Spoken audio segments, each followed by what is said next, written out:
Here's a question. Will Netflix go the way of Blockbuster? Or put another way, will it be Netflix? And how did the company really start? We've got that, and we've got an answer to that with Gina Keating. She's the author of a new book, which is just out. I have it here, and she joins us now from Houston, where she is transitioning between planes. Thank you for joining us, and congratulations on your book, which was launched today.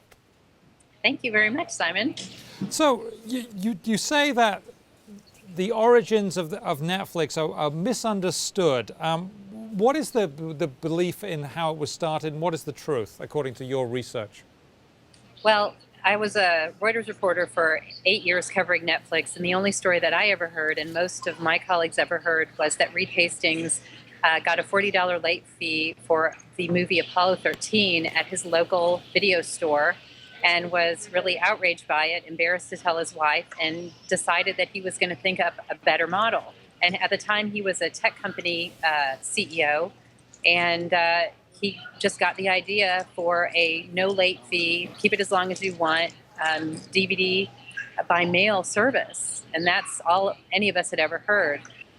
When I started doing research into the book, I discovered there was actually another co-founder named Mark Randolph, who actually ran the company and conceived of quite a lot of the features on the website and a lot of the business model himself before Reed came in and helped optimize it.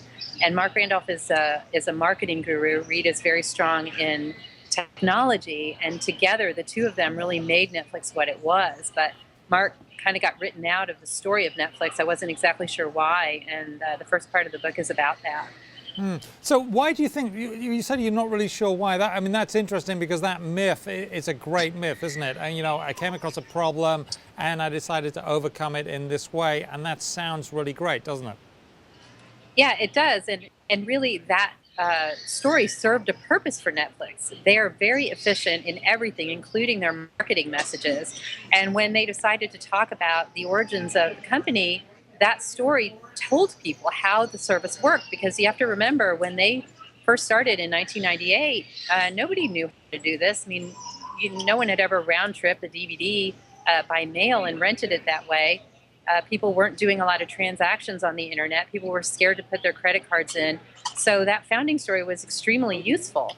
The problem was, once they got very successful and everybody knew what Netflix was, the credit continued to accrue to Reed Hastings to the detriment of Mark Randolph, which was really a shame, because the platform, which is very consumer oriented and really is a market research platform, really was kind of conceived by him and executed by Reed Hastings. And a lot of the things we really love about Netflix, which is that it seems to be having a conversation with us about our movie choices, was really conceived by Mark Randolph and a lot of the marketing people who he hired at the beginning of Netflix.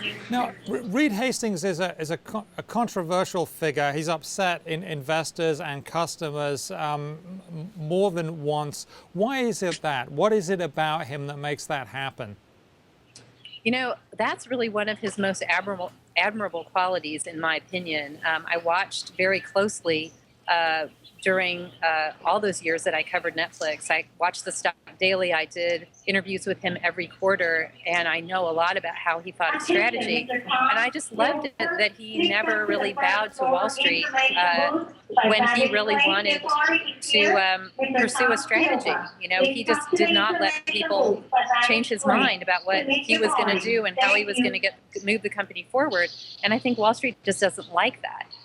So that's one reason that he's very controversial. Lately, with the Quickster debacle, I think he sort of overreached a little. He's excellent with technology. He's an excellent visionary about how consumers are going to use technology, because he's got so much market research from that platform I described. But he's not a super empathetic guy. And there are people at the company who are really better than that. Better than he is at that, and lately I don't know that he's been letting them do their job so well. Okay, well, I should point out that you are joining us from an airport, and we thank you for competing with the announcer there about when the flights are. We know you're not going to miss yours. So Netflix, it is said that it Netflixed Blockbuster. Blockbuster sort of got zapped by them. Is Netflix itself going to get Netflixed? What's going to happen in the future? You know, this is a very similar situation to what was happening with Blockbuster in 1995.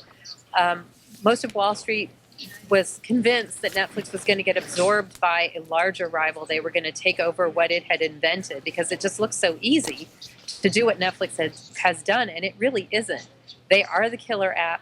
They're on everything. The one thing that they understand better, I think, than most media companies and distribution companies is that consumers have been liberated from having to watch content the way that media companies want them to. I mean, Netflix, you can get it anywhere. There, if the content is on the platform, you can watch it. There are, not like Hulu where you can watch some stuff on your internet TV and some stuff you can't see on your laptop. I think that really frustrates customers, and I think Netflix has a real big advantage in that regard. What's going to be problematic for them is that the content deals are now up for grabs. People are looking at digital delivery as a primary pay window, and there are people that are companies that have a lot more money to get those deals than Netflix. That said, Netflix does make most of its money on back catalog titles, and they always have. So, as long as they continue to execute and that Cinematch algorithm continues to do its job, I think they're going to be okay. Okay, well, we shall see. And thank you very much, Gina Keating, author of this new book, Netflix. You can get that. It's published today. So it's literally hot off the press. Thank you very much, and thanks for joining us from an airport.